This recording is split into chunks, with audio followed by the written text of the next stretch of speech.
সাল্লাল্লাহু সালামের জন্য 140 বছর পরে কবরে জ্বলবে আর মুসন্দ কবরে জান্নাতের জান্নাতে সুবহানাল্লাহ নাহমাদু ওয়া নাতাকবিরু নাউতুম তাসলিমু আল্লাহ পাক বলে দিলাম যেদিন বিবি আয়েশা রাসূলুল্লাহ সাল্লাল্লাহু আলাইহি ওয়াসাল্লামের জন্য বিবি আয়েশা কি করলো বিবি আয়েশা আব্দুল্লাহ কি করলো তার স্বামী স্ত্রীগণ তারা বলেছিলাম রাসূলুল্লাহ সাল্লাল্লাহু আলাইহি ওয়াসাল্লামের জন্য 140 বছর পর জান্নাতের দরজা দিয়ে পড়ি সুবহানাল্লাহ ইলাহা ইল্লাল্লাহু ওয়া ইদাহু রাসারিকা লাহু কবরে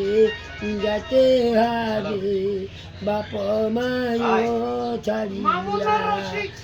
কবরে শুতে হবে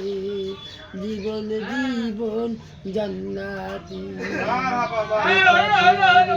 থাকতে হবে